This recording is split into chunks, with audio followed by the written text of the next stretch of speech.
We are heading into the final stretch of the year, Q4. I cannot believe that we are here. And the truth is, how you finish at this point in the end of the year actually matters most, because how you finish now is going to determine how the start of your year is going to happen. So if you're on track, Q4 is actually your chance to sprint to the finish line and start 2026 strong.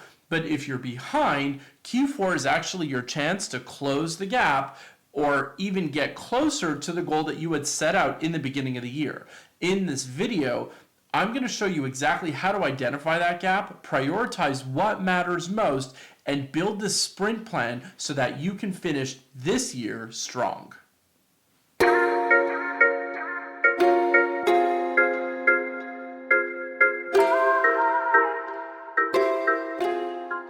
I'm Dan Chalawa, business coach and consultant, and I've helped so many entrepreneurs and small business owners, real estate agents, and others who really struggle with the challenge of running a business on a day-to-day basis and understanding how to hit the goals that they set for themselves at the beginning of the years. Now, here's the thing. Most people look at Q4 and say, year is done. Now it's time to coast. We'll figure out the rest in January. Totally wrong. Q4 is an absolute opportunity quarter. It's the difference between rolling into January with momentum or starting the new year already playing catch up because we did absolutely bleep all from October to December. This is an opportunity for you to have a strong pipeline, and depending on your sales cycle, to have a January, February, March like you have never had before. The first thing we want to do is we want to identify the gap. The gap is the space between the goal that you set and where you are right now in your business. Look at your targets from January and look at the KPIs that you actually set for yourself. So some of the KPIs you may have, for example, could be revenue, could be gross commission income, could be clients, could be deals closed, could be projects that you finished. Now I want you to compare them to where you are today.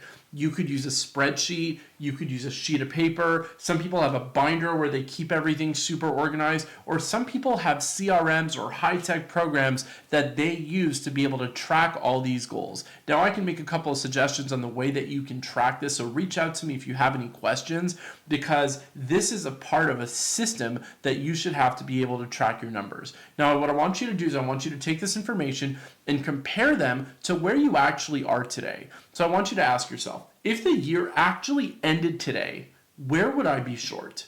What specifically is missing for me to be able to get to where I want to go? Is it revenue? Is it deals? Is it systems? Or is it team? And remember, not every single KPI matches. So sometimes if we set, for example, 20 clients was our goal, but our revenue goal was $350,000, well, sometimes we hit the revenue goal, but we served more or less clients. And that's because, let's say, our average ticket, meaning the average size of our deal, can be higher or lower than we anticipated. That means we need to make an adjustment in our business plan for 2026 to make sure that we're actually serving the right number of clients. These are details, but this is information that we can actually use, and if you watched my video on the postmortem, this is information that you want to include in your postmortem so that when you're planning your 2026, you're going to make better business decisions. So let me give you an example. If you set a goal of 50 deals and currently you're at 38, your gap is 12 deals. So my question to you is, based on your sales cycle, what is it that you need to be doing right now to be able to get your next 12 deals in the shortest amount of time possible? How many conversations do you need to be having? Who do you need to be talking to? What marketing systems do you have to be putting in place so that you can actually make that happen? Another example would be if you had a 500,000 revenue goals and your current revenue is sitting at 420,000. You've got an 80,000 revenue gap. Now, we're sitting at really the beginning of October. So given that we're at the beginning of October, the real question is, what do we need to do for October, November, December to bridge that $80,000 revenue gap? Again, same questions you're going to answer. So clarity here is really, really powerful because you can't close what you can't see. Second thing I need you to know, prioritization here is key. So I need you to stop messing around with things that have very low value in the hierarchy of things in business. Q4 is all about getting things done. I want you to imagine that you're on the last day before your vacation. If you know that theory, then you know that you always get stuff done before going on vacation. So once you know the gap, cut the noise. The key here is that not everything matters in Q4. What matters is that you're either ahead of your goal and you want to sprint to make sure that you have a solid Q1 for 2026, or if you're behind in your goal, you want to make sure that you're doing everything that you can to bridge that gap. So we need to cut the noise. So the questions that you need to be asking is, what's directly tied to my revenue or client outcomes?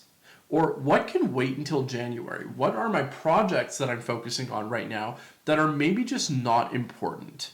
So let me give you an example of what you should be prioritizing.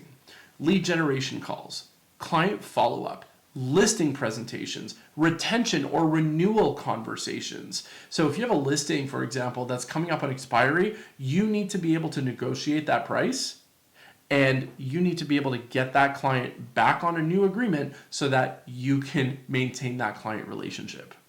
Here are things that you want to defer or just completely kill off. Redesigning your website, rebranding projects, overcomplicating team meetings.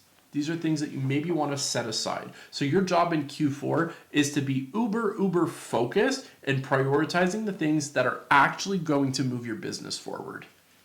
The third thing, and this one is my personal favorite, we're actually going to think of Q4 like a 90-day sprint. So you're going to break your gap into weekly and daily targets and habits. So for example, if you have a gap of 12 deals, you're going to break that down into 12 deals in 90 days. So that's one deal every single week. So if you were to close 1 in 10 appointments, then your focus is going to be to get 10 appointments every single week. You would need 120 appointments to be able to close 1 in 10 to get those 12 deals. So if 20% conversion turns into appointments, you need 50 conversations per week.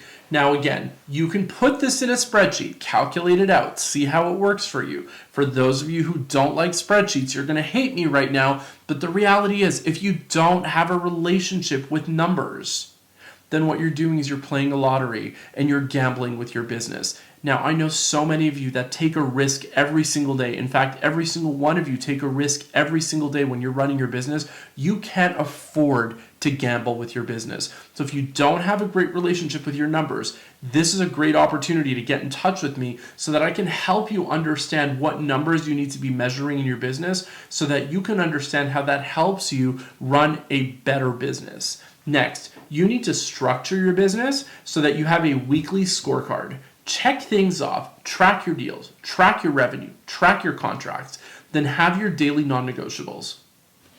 Your daily non-negotiables are the things that you do regardless. The world can be blowing up around you and you will not miss X number of calls, Y number of follow-ups, Z number of meetings. Those are the things that happen. I want you to make it visible. I want you to have a whiteboard or a dashboard or even a sticky note or even a little pad like this, which is super cool. My wife got these for me, which say must do, might do, and remind me later.